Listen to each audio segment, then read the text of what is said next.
तो भाई यहाँ हमारे पास एक क्वाड्रेटिक इक्वेशन है और जाहिर है इसका ग्राफ हमें पैराबोला देगा, जो कि या तो इस तरह का दिखेगा या तो इस तरह का दिखेगा।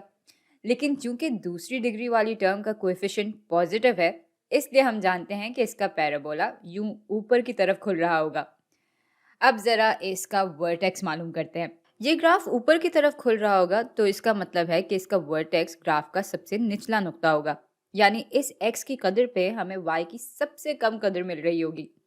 और ये x की कदर हमें -b/2a से मिल जाती है। अब ये फॉर्मूला कहाँ से आता है वो हम आगे की वीडियोस में देखेंगे, लेकिन फिलहाल सवाल ये है कि ये a और b क्या हैं। भाई a इस दूसरी डिग्री वाली टर्म का कोएफिशिएंट होता है और b पहली डिग्री वाली टर्म का कोएफिशिएंट होता है। तो यहाँ b की जगह हम -20 लिख देंगे, यानी न्यूमरेटर बराबर हो जाएगा नेगेटिव ज़रब -20 के, और ये तकसीम हो रहा होगा 2 ज़रब 5 से, और ये पूरी चीज़ हल होकर बराबर आ जाएगी 2 के। और अब y की कदर मालूम करने के लिए हम इक्वेशन में x की जगह 2 डाल देंगे। तो ये हो जाएगा 5 ज़रब 2 के स्क्वायर माइनस 20 ज़रब 2 जमा 15 के। इस पूरी चीज़ को हल करेंगे तो हमें -5 मिल जाएगा। तो ये नुक्ता होगा 2, -5 के बराबर। अब वर्टेक्स को तो हमने इस फॉर्मूले से मालूम कर लिया, लेकिन इसको हम कंप्लीटिंग द स्क्वायर्स की मदद से ज़्यादा बेहतर समझ सकते हैं। तो चलें कंप्लीटिंग द स्क्वायर्स यहाँ पे इस्तेमाल करते हैं। और इसके लिए हम पहले 5 को इन दोनों टर्म से फैक्टर आउट कर लेंगे। ब्रैकेट्स के अंदर फिर x² माइनस 4x रह जाएगा, और इधर हम थोड़ी सी जगह छोड़ देंगे स्क्वायर्स को मुकम्मल करने के लिए, और यहाँ 15 अभी भी जमा हो रहा होगा। अब इस चीज़ को परफेक्ट स्क्वायर की शक्ल में लाने के लिए हम क्या करें? भाई अगर आपको याद हो तो जब इस किस्म के परफेक्ट स्क्वायर को हम खोलते हैं तो हमारे पास x² जमा 2x जमा a² आ जाता है। तो फ़र्ज़ करें अगर हमें x² जमा 2ax दिया हो तो इसको हम इस शक्ल में कैसे लाएंगे? भाई अगर हम बस इस कोएफिशिएंट को 2 से तकसीम कर दें और इसका स्क्वायर ले लें तो हमारे पास ये पूरा एक्सप्रेशन आ जाएगा, जिसको फैक्टर करके हम इस परफेक्ट बाइनोमियल की शक्ल में ला सकते हैं। अब बस यही काम है यहाँ, तो ये कर लेते हैं। -4 को 2 से तकसीम करेंगे तो हमारे पास -2 आ जाएगा, और इसका स्क्वायर बराबर आ जाता है 4 के। अब भाई एक लौता मसला जो रह गया है वो ये है कि ये एक इक्वेशन है और इसमें हम ऐसे ही कोई तब्दीली तो नहीं ला सकते। इस तरह तो इक्वेशन की बराबरी बिगड़ जाएगी और हम कुछ नहीं कर पाएंगे।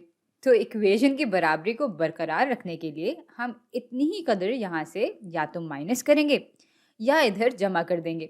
और हाँ, ये बात याद रहे कि यहाँ वैसे तो हमने 4 जमा किए हैं, लेकिन भाई साथ ही इस 4 को ज़रब दिया जा रहा है 5 से, तो उसूलन हमने यहाँ पे 20 जमा किए हैं, और इसलिए बराबरी को कायम रखने के लिए हम या तो इस तरफ 20 माइनस करेंगे या तो इस तरफ जमा करेंगे।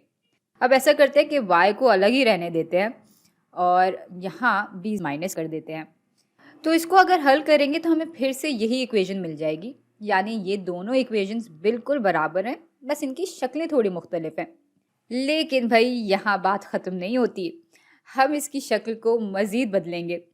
y बराबर आ जाएगा 5 ज़रब, यहाँ बाइनोमियल का परफेक्ट स्क्वायर हो जाएगा x माइनस 2 के होल स्क्वायर के बराबर, और इसको हल करेंगे तो हमें -5 मिल जाएगा।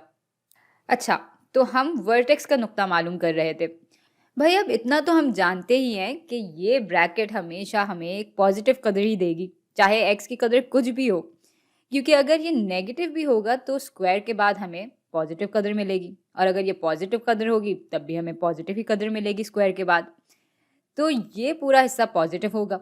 अब यहाँ से जो हमें पॉजिटिव कदर मिल रही है उसको अगर हम पॉजिटिव कदर से ही ज़रब देंगे तो हमारा ये पूरा हिस्सा पॉजिटिव आ जाएगा, यानी ये पूरी कदर या तो 0 के बराबर होगी या उससे ज़्यादा होगी। अब y की सबसे बड़ी कदर मालूम करने की कोई हद तो नहीं है। x की कदर बढ़ाते जाएं आप, y की कदर भी बढ़ती जाएगी। x की कदर कम करते जाएं तब भी y की कदर बढ़ती जाएगी। लेकिन हाँ, y की सबसे कम कदर हमें तब मिलेगी जब ये हिस्सा 0 के बराबर होगा, क्योंकि फिर -5 में कुछ भी जमा नहीं हो रहा होगा। तो इस हिस्से को 0 के बराबर करने के लिए हमें ब्रैकेट को किसी तरह से 0 के बराबर लाना होगा, और ये 0 के बराबर तब होगा जब x बराबर होगा 2 के, और जब x 2 के बराबर होगा तो y बराबर आ जाएगा -5 के। तो भाई ये था कंप्लीटिंग द स्क्वायर्स का तरीका, जिसकी मदद से हमने वर्टेक्स का नुक्ता मालूम कर लिया। तो भाई ये फॉर्मूला ज़ाहिर है कि बहुत आसान है, इससे बहुत आसानी से हमें वर्टेक्स का नुक्ता मिल जाता है। लेकिन कंप्लीटिंग द स्क्वायर से हमें ये पूरी बात समझ में आ जाती है कि ये वर्टेक्स का नुक्ता आखिर क्यों है। अब आप इस पे गौर करें और मैं मिलती हूँ आपसे अगली वीडियो में।